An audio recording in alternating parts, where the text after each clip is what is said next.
She seems perfect, charming, intelligent, deeply empathetic. And makes you feel understood in ways you've never experienced before. Friends and family love her. She's everything in your car outside your own apartment, afraid to go inside. You've started questioning your own memory, your own unresolved psychological toxicity.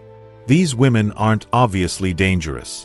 They don't announce their dysfunction with any psychological manipulation that turns your own mind against you. Because the most dangerous predators are the ones illegally transferring their psychological problems into your mind. In one version of that story, the man's name is Daniel. He is not weak, naive, or too nice. He is competent, steady, and used to carrying weight for other people. He runs his life on routine: work, gym, a few close friends, and an old habit of keeping his problems private. That habit makes him easier to capture, because the trap does not begin with cruelty. It begins with the feeling that he has finally met someone who sees him.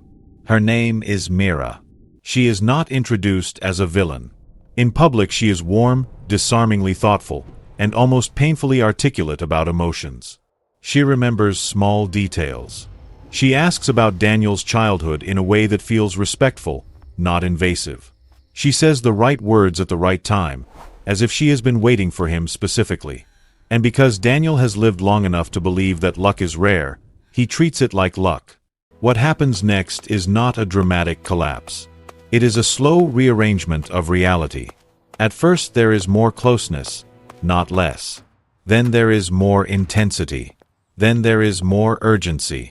And by the time Daniel recognizes the pattern, his mind is already negotiating with it. The pattern starts with speed. Mira does not call it speed. She calls it connection. She wants long conversations at midnight, and she frames his fatigue as distance. She wants to see him every day, and she frames his need for space as a warning sign. She says she has never felt safe with someone the way she feels safe with him, and the compliment lands like a responsibility. Daniel does not feel seduced as much as recruited. When Daniel tries to slow things down, the tone changes, not loudly, but sharply. Mira does not argue about the timeline. She argues about his character. She does not ask, "Can they see each other less?" She asks, "Why is he pulling away?" The subject is no longer scheduling. The subject is him. And because Daniel is a reasonable person, he starts explaining himself, which is the first step into the maze. This is how covert manipulation works. It does not demand obedience with threats in the beginning. It creates a situation where the target volunteers obedience to avoid being misread. The target begins to shape his behavior around the fear of a reaction, and then calls it love, because he needs to believe his effort is meaningful. Mira's strongest weapon is not what she says. It is how she makes him feel after she says it. She brings problems to him with the energy of a confession, as if she is trusting him with something sacred. Her stories are full of people who failed her. Former partners who couldn't handle her depth. Friends who turned cold. A family that never understood her. Each story carries the same instruction. If Daniel does not respond correctly, he will be added to the list. She talks in a way that makes rescue feel like intimacy. The more he comforts her, the more the relationship feels important. The relationship becomes a project. And the project becomes a prison, because projects have deadlines, emergencies, and stakes. Then the second phase arrives: subtle replacement. Mira does not ask Daniel to abandon his friends directly. She makes his friends feel like a threat. A casual dinner with them becomes choosing other people over her. A late reply becomes proof that he is not emotionally present. A weekend alone becomes punishment. In a matter of weeks, Daniel discovers that peace only exists when he is orbiting her. The reason this is so powerful is that it is plausible. Each incident, taken alone, can be explained away. She is sensitive. She has trauma. She gets anxious. She just needs reassurance. Daniel has empathy, so he gives it. He thinks he is helping someone heal. He does not notice that his own nervous system is being trained. There is a concept in behavioral psychology that explains this training without needing mystical language: intermittent reinforcement. When a reward is unpredictable, the brain clings harder. Myra's affection becomes unpredictable. Some days she is radiant and tender. Other days she is distant or offended, and the reason is unclear. Daniel learns to scan for the cause. He starts replaying conversations, searching for mistakes. His attention becomes tethered to her mood, because her mood becomes the weather. If Daniel tells himself he is overthinking, Mira rewards him by becoming sweet. Again. If he asks for clarity, Mira punishes him by becoming cold. The relationship becomes a slot machine. Daniel keeps pulling the lever, hoping the warmth will return. He does not realize that the warmth is not love. It is a release valve used to keep him from leaving. To understand why this hurts so deeply, it helps to see what is happening to identity. A stable relationship strengthens a person's sense of self. A manipulative relationship dissolves it. Mira begins to rewrite Daniel's self-image with small statements that sound like observations. She calls him avoidant when he is tired.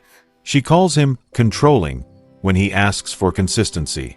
She calls him emotionally immature when he refuses to participate in chaos. Each label is a seed. Over time, the seeds form a story. Daniel's worst days start looking like evidence. If he becomes frustrated, she says, "See, that anger is who he really is." If he stays calm, she says, "See, he doesn't care." Either reaction is used against him. This is the hallmark of a closed system. There is no behavior that proves innocence, because the system is designed to generate guilt. At this point, many men make a mistake that keeps them trapped. They assume the conflict is about communication. They try harder to say things perfectly. They read books. They practice empathy. They learn the language of feelings. Daniel does all of that. And the more skilled he becomes, the more Mira weaponizes the skill, because she can now speak in therapeutic vocabulary while behaving in destructive ways. This is why the most dangerous manipulation is subtle. It does not look like an attack. It looks like a conversation.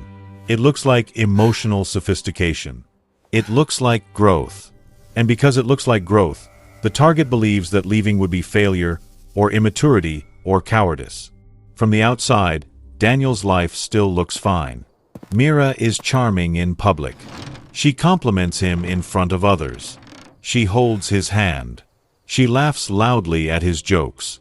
She performs the role of a supportive partner with such accuracy that other people feel inspired by it. If Daniel ever hints that something is wrong, he feels the shame of contradicting the image everyone else has. He also fears becoming the villain in her story. This is where the first archetype appears, the masked curator. The masked curator is not always conscious of what she is doing, but she is highly invested in a public identity. She needs to be seen as kind, evolved, or unusually loving. That identity is not just vanity. It is armor. It becomes the shield she hides behind when her private behavior is questioned. When Daniel describes what happens in private, the audience cannot reconcile it with the person they know, so they assume Daniel is exaggerating. The masked curator also uses public sweetness as leverage. After a private argument, she suddenly posts a flattering photo, or tells friends how grateful she is for him. Daniel feels confused. Part of him feels seen, and part of him feels erased. The public praise makes him doubt his own complaint. It also makes leaving more difficult, because leaving would mean rejecting a partner who loves him so much. The second archetype follows naturally, the chaos engineer. The chaos engineer builds a relationship on crises. She does not feel alive in calm. She feels alive in urgency, in confrontation, in emotional volatility. She may say she wants stability, but she creates instability unconsciously because stability feels like abandonment to her nervous system. When things are quiet, she invents a problem, because a problem guarantees attention. With a chaos engineer, Daniel can never rest. A normal inconvenience becomes a moral emergency. A minor misunderstanding becomes evidence of betrayal. He is constantly doing damage control, fixing, apologizing, reassuring, explaining. He begins to measure his love by how much exhaustion he can tolerate. And because he is proud of being reliable, he confuses endurance with loyalty. Then comes the boundary dissolver. The boundary dissolver treats limits as rejection. If Daniel says he needs an evening alone, she does not respond with disappointment. She responds with accusation. She frames a boundary as a betrayal of intimacy. She claims she is just asking for basic love, and any resistance becomes proof that he is selfish. In time, Daniel learns that his needs are dangerous to mention. The boundary dissolver often rewards surrender. When Daniel cancels plans for her, she becomes affectionate. When he holds a boundary, she becomes wounded. Daniel begins to believe the false equation: love equals unlimited access. His boundaries shrink, not because he agrees, but because he wants peace. In a healthier dynamic, a partner can hear no without turning it into a courtroom. In a manipulative dynamic, no becomes a charge against the person who said it. The focus shifts from the request to the requester's moral worth. That shift is a psychological trap, because a good person wants to defend his moral worth. Next is the reality negotiator, sometimes called the gaslighter. The reality negotiator does not simply lie. She edits. She revises. She reframes. She turns a clear event into a confusing debate about perception. If Daniel remembers a hurtful comment, she says it never happened, or she says he misunderstood, or she says he is too sensitive. If he produces proof, she says proof is obsessive. If he seeks clarity, she says clarity is control. The end result is that Daniel stops trusting his memory. The reality negotiator is dangerous because she attacks the one thing a person needs to leave: certainty. A man can endure pain if he knows it is real. When his reality becomes questionable, he becomes dependent on the very person who is questioning it. He starts asking for her interpretation of events. That dependence feels like intimacy, but it is actually a collapse of autonomy. Then there is the emotional detonator. The emotional detonator uses intensity as a weapon. She may cry, shout, panic, or threaten to disappear whenever Daniel challenges something. The message is clear: confrontation will be punished with catastrophe. Daniel learns that honesty is expensive. He chooses silence because silence is cheaper. The emotional detonator can also use reputation as a threat. She hints that she can portray him as abusive, cold, or unstable if he does not comply. Even if she never says it directly, the implication hangs in the air. If he leaves, she will control the story. Daniel becomes trapped between two fears: staying and losing himself, or leaving and being destroyed socially. Finally, there is the identity leech. The identity leech does not want a partner. She wants a host. She studies Daniel's strengths, values, and confidence, and then quietly consumes them. She mirrors his interests at the beginning, not out of genuine curiosity, but because mirroring builds trust. She becomes what he wants. Once he is attached, the mirroring stops, and the draining begins. The identity leech may criticize Daniel's hobbies, his work, his friends, his dreams. She may mock his ambition as ego. She may call his standards rigid. She may treat his passions as childish. The goal is not to improve him. The goal is to reduce him. A smaller Daniel is easier to manage. These archetypes are described as women in many online discussions. But the deeper truth is that these patterns can appear in any gender. What matters is not biology. What matters is the relationship between a person's unresolved wounds and the methods used to manage them. Still, Daniel's story is told through his lens, because his lens shows how certain men become targets. The targeting is not random. Men like Daniel often share a few traits. They are conscientious, they dislike conflict, and they feel responsible for other people's feelings. They were often praised for being the stable one. They learned early that love is earned by being useful. Those traits make them dependable partners. They also make them vulnerable to someone who turns usefulness into a leash. The leash tightens through small compromises. Mira asks for one more apology, one more explanation, one more chance. Daniel gives those because he believes in fairness. He assumes she is acting in good faith. He assumes she will see his sincerity and soften. But she does not soften, because the goal was never understanding. The goal was control. When control is the goal, the manipulator does not seek resolution. She seeks dominance. If Daniel resolves one issue, another appears. If he adapts to one demand, the baseline shifts. The relationship becomes a treadmill. Constant movement, no arrival. At some point, Daniel tries to name the pattern. He does not do it as an attack. He does it as a plea for sanity. He says something like, he feels like his words are being twisted, or he feels like the goalposts keep moving. And this is where the manipulation becomes more refined. Mira does not debate the pattern directly. She reframes his naming of it as aggression. She says he is diagnosing her. She says he is making her feel unsafe. She says he is using therapy language to dismiss her feelings. She positions herself as the victim of his clarity. Daniel, who does not want to be the kind of man who invalidates a woman, backs down. He apologizes for naming reality. This is what makes covert abuse so disorienting. The victim ends up apologizing for noticing harm. The more self-aware he becomes, the more he is punished for it. Self-awareness becomes a liability. There is also a social layer that many men underestimate: social proof. Mira invests in being liked by Daniel's social circle, not necessarily because she enjoys them, but because they become witnesses for her persona. If Daniel ever tries to leave, she can say, "Everyone loved her. Everyone saw how much she tried." Social proof becomes a cage, because Daniel fears being seen as irrational for leaving something that looks good. Mira also uses selective vulnerability to recruit allies. She shares curated stories with Daniel's friends. He is under stress. He has trouble opening up. She is just trying to connect.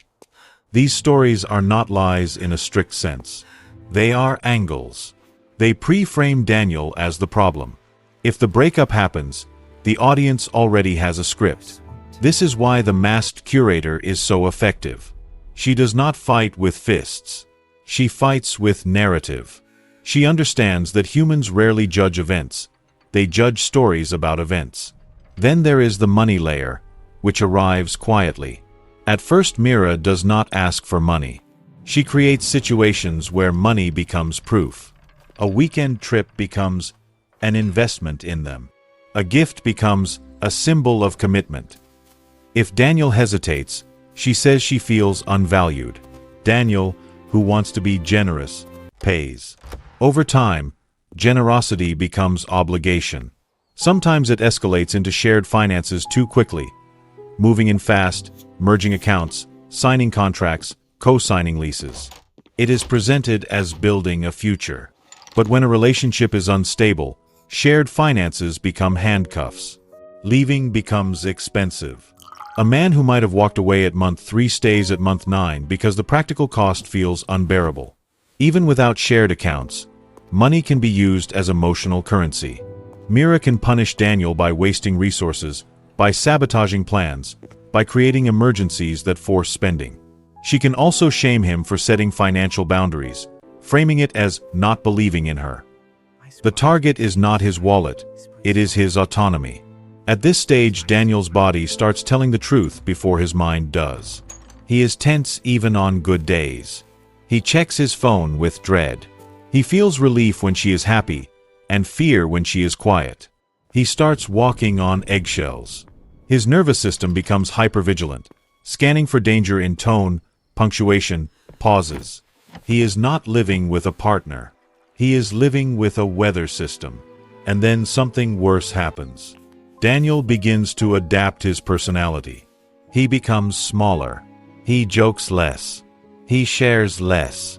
He stops making plans that might trigger her. He becomes cautious, strategic, controlled. From the outside, it looks like he is maturing. From the inside, it feels like he is disappearing. This is where trauma bonding enters the picture. Trauma bonding is not romance. It is attachment formed through cycles of distress and relief.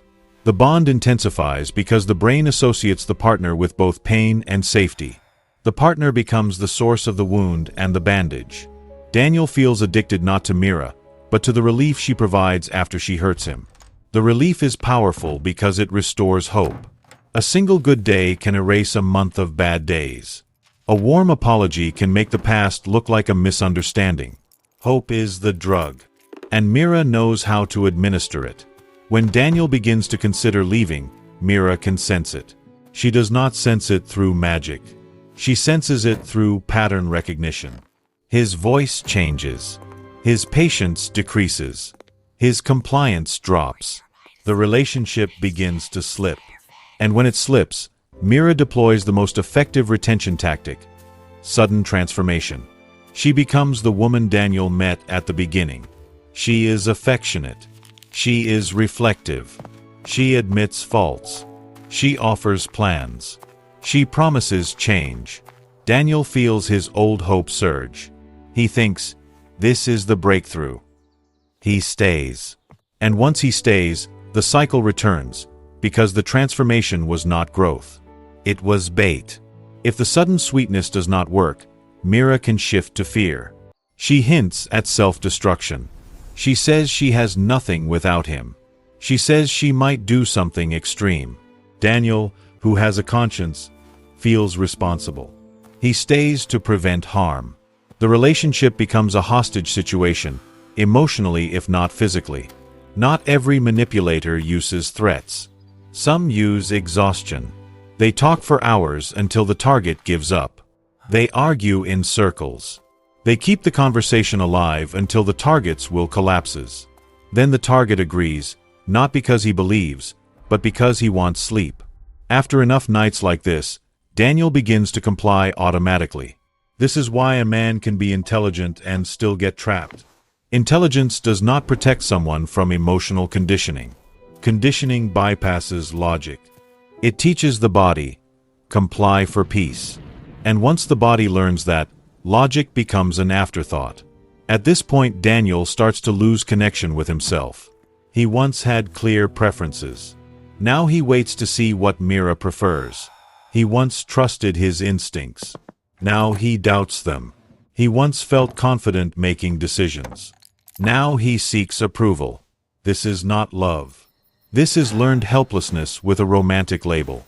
The identity collapse also explains why friends often cannot help. When a friend says, he should leave, Daniel hears, he should endure discomfort. But Daniel is not enduring discomfort. He is enduring a distortion of reality. Leaving requires rebuilding his sense of truth. That is harder than it sounds when truth has been debated for months. This is why early warning signs matter. The earlier the pattern is recognized, the less the mind is rewritten. But early signs are easy to dismiss, because they hide inside charm. One early sign is accelerated intimacy. Mira wants exclusivity quickly. She frames slow pace as fear. She treats boundaries as betrayal. She uses big words early: soulmate, forever, destiny. Not because she is romantic, but because language creates speed. Speed creates attachment before assessment. Another sign is the inability to tolerate no. A healthy partner may be disappointed by a boundary, but she can recover. A manipulative partner escalates. She turns no into a moral failure. She makes the other person feel guilty for being separate. That guilt becomes a tool. Another sign is the pattern of constant misunderstanding. Daniel notices that his statements are repeatedly interpreted in the worst possible way. He says he needs time to think, and she hears he doesn't care. He says he feels hurt, and she hears he is attacking her. If misunderstanding is constant, it is often engineered. Misunderstanding keeps the target defensive and reactive. A further sign is narrative inversion. Mira regularly presents herself as the one being harmed, even when she initiated harm. If Daniel says he felt disrespected, she says he is disrespecting her by saying that. The target ends up comforting the person who hurt him. This inversion is not just unfair, it is psychologically destabilizing. Another sign is the use of private punishment and public charm. Mira is sweet with others and sharp with Daniel. This contrast increases Daniel's self-doubt, because the public sees only the charm. It also prevents him from being believed if he speaks up. A person who behaves well only when watched is not kind. She is strategic. If Daniel were to write a list of the relationship's good moments, he would notice something chilling. The best moments often occur right after he considered leaving. The timing reveals the function. The good moment is not a gift. It is a leash. The question becomes, what can a man like Daniel do once he recognizes the pattern? The first step is reality stabilization. He must stop negotiating his perception. That does not mean he becomes rigid or arrogant. It means he treats repeated distortion as data. If a conversation repeatedly ends with him feeling confused, guilty, and responsible for her emotions, that pattern matters. He must write things down privately if he needs to, not to build a case for court, but to protect his memory from erosion. The second step is boundary clarity. A boundary is not a debate. It is a statement of what he will do. If Daniel says he will leave a conversation when it becomes insulting, he must leave. If he says he will not merge finances until trust is consistent, he must hold it. The boundary is not enforced by convincing her. It is enforced by his action. The third step is reducing exposure to emotional storms. In practice, this means time and space. A manipulative dynamic thrives on constant contact. Time apart weakens the conditioning. It allows the nervous system to calm. It allows him to remember who he is. It also shows whether she can tolerate separation without punishment. The fourth step is rebuilding external reality. Daniel must talk to someone trustworthy, not to recruit allies against her, but to break isolation. Covert abuse survives in silence. A grounded friend, a counselor, or a support group can reflect reality back to him when his own reflection has been warped. If Daniel chooses to leave, he must expect resistance. Mira may intensify charm, fear, guilt, or smear tactics. The goal is not love. The goal is retention. This is why leaving often feels like withdrawing from a drug. The body screams for relief, and the mind romanticizes the past to avoid pain. He must also expect grief. Even when the relationship was harmful, it contained moments of hope. Grieving those moments is normal. The goal is not to become cold or cynical.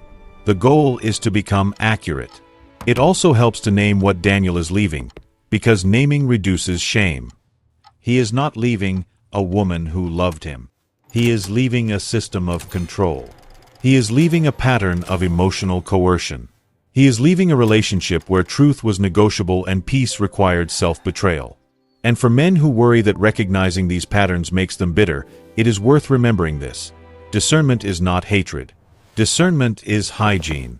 A man can respect women deeply and still refuse manipulation.